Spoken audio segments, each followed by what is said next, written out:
کوه احد زیارت دوره.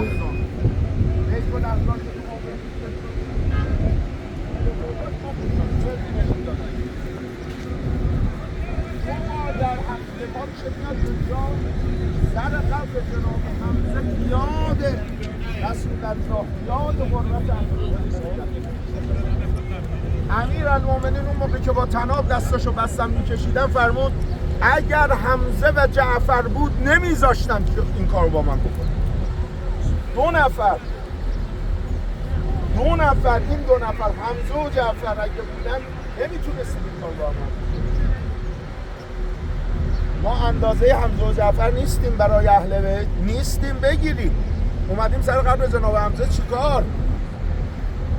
رسول الله میفرماد مدینه اومدی به زیارت قبر من، به زیارت عموی من حمزه نرفتی، بر من رسول الله جفا کردی، نامردی کردی، خیانت کردی، بی‌معرفتی کردی.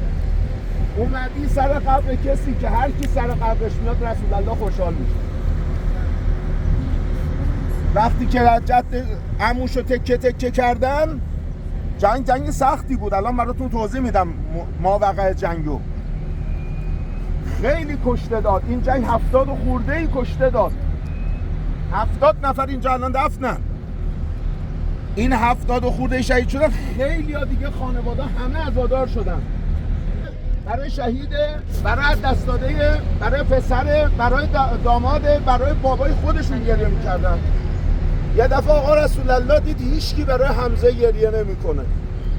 آقا غصهش گرفت. مردم مدینه فهمیدن رسول الله غصهش گرفت، گریه کن نداره. همه روزه ها تعطیل شد. تمام خانواده شهدا روزه ها رو تعطیل کردن، اومدن یه جا متمرکز شدن، فقط برای حمزه گریه کردن.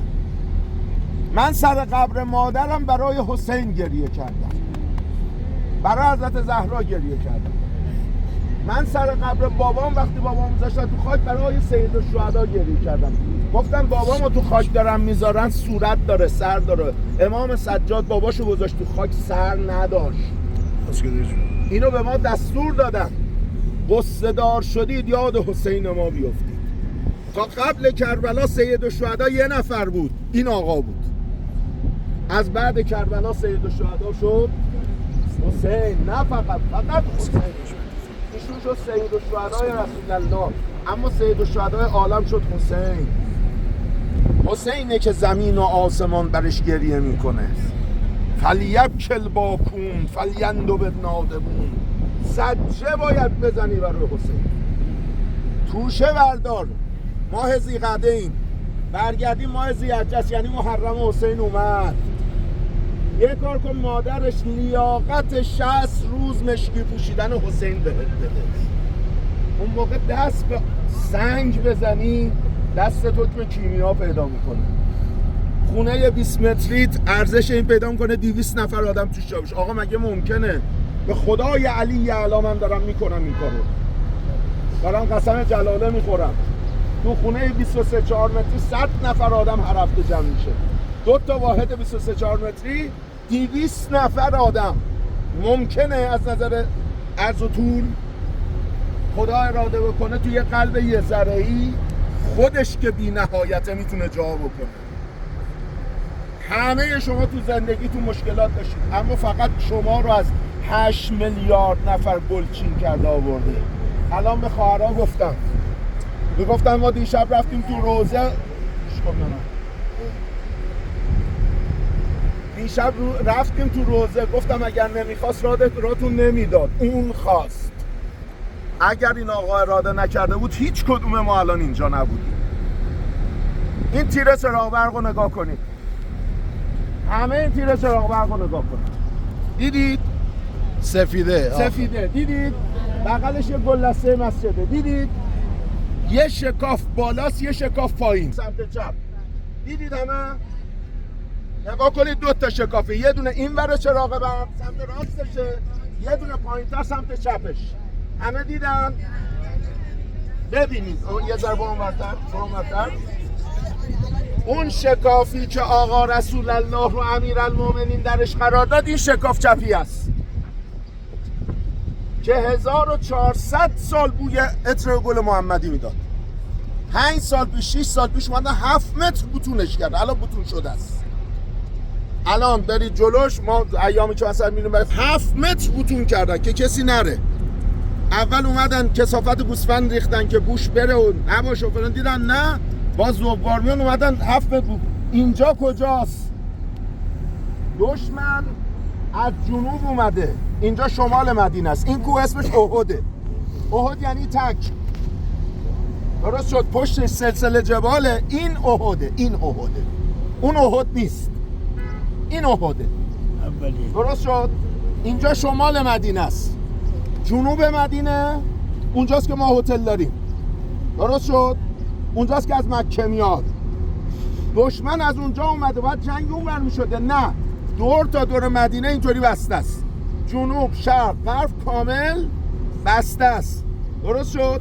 دشمن از جنوب، از اون منطقه، نگاه کن اون هتل رو، اون کاخ امیر مدینه است، اون بالا کوه کاخ امیر مدینه است. از اون منطقه که یه جای خوش آب و هوای تو مدینه، دشمن شکافت اومد این طرف. چند نفر؟ 3000 نفر. سپاه اسلام خبردار شد، از مدینه اومد چند نفر؟ 950 نفر. 950 نفر. وسطای این خیابون که الان ما بهش میگیم خیابون سید الشهدا، عبدالله ابن ابی دید دشمن خیلی زیاده، بهونه آورد، یا رسول الله ما پیرمردا به تو گفتیم مدینه بجنگیم، تو حرف جوونا رو گوش کردی اومدی اینجا، ما دیگه تو رو کمک نمی‌کنیم. 300 نفر رو برداشت برگشتن. منافقین مدینه 300 تا بودن، یاری پیغمبر نکردن، برگشتن مدینه. آقا هیچ توجهی بهشون نکرد. آقا اومد اینجا با چند نفر؟ 650 نفر. تکیه داد به احد. دشمن از این ور 3000 نفر، یعنی 4 برابر. این کوه بهش میگن رمات. همه نگاه کنید، چادر مشکی اون بالا، سفید و مشکی اونجا. همه دیدید؟ به میگن رمات یا تیراندازان یا عینین. 3 تا اسم داره، جبل عینین، رمات، تیراندازان. دشمن از این ور، آقا از نظر استراتژیک فرماندهی بسیار قدرتمند پشت به مانعی به نام احد. دشمن بیاد مقابل به جنگ، اسلام پیروزه. اما احتمال اینکه دشمن قیچی کنه وجود داره. قیچی از کجاست؟ از این منطقه و پشت رمات. آقا 40 نفر، این همون تعدادی که اون بالا حدوداً 40 نفره. 50 نفر رو مأمور کرد که اون بالا رمات واسید و فرمود دشمن آمد، شما به هیچ عنوان اجازه قیچی نمیدید. ما پیروز شدیم، دشمن رو تا مکه عقب روندیم یا شکست خوردیم تا مدینه عقب نشینی کردیم، شما حق پایین اومدن ندارید. حله؟ جنگ شروع شد با رشادت جناب حمزه و با رشادت امیرالمومنین. اینجا معرکه جنگه، همین مغازه ها. این دوتا سپاه که خوردن تو هم دیگه، انقدر جناب حمزه و جناب امیرالمومنین و بزرگان از صحابه رشادت کردن، دشمن شکست خورد. دشمن هم که می اومد با زن و بچه می اومد، با امکانات می اومد، با تمام وسایل می اومد که شکست نخوره. بدون اگه شکست خورد زنش هم باید بذاره بره، باید امکاناتشو بذاره بره. دشمن رفت عقب. این معرکه شد چی؟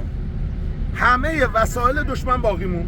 مسلمان هم پیروز شدن دیگه، اومدن غنایم جمع کنن. 40 نفر از اینها، با این که عبدالله ابن جبیر فرماندهشون گفت پایین نرید، پیغمبر فرموده پایین نرید، گفتن نه ما سرمون کلاه میره، ما غنایم جنگی میخوایم، پیغمبر دستور داده اطاعت از رسول الله واجبه، نکردید فعل حرام انجام دادید، دنیا آخرتتون تباه. اومدن پایین شروع کردن غنایم جمع کردن. خالد ابن ولید با 200 تا قیچی کرد. 5-6 بار اومده و قیچی کنه، اونا تیراندازی کرده بودن نشده بود. این باری که اومدن پایین، خالد قیچی که کرد، اون 10 تا باقی مونده رو شهید کرد. عبدالله ابن جبیر با 9 تا دیگه مونده بودن، اون 9 تا شهید کرد. از پشت حمله کرد، یه حمله گازنبری. یه دفعه مسلمان‌ها داشتن غنایم جمع کردن، دیدن از پشت صدای چکاچک شمشیر میاد، برگشتن عقب پشتشون رو نگاه کنن، دیدن دشمن از پشت زده. اینا هم از این اومدن تو یه حمله گازنبری 70 تا رو زمین ریختن.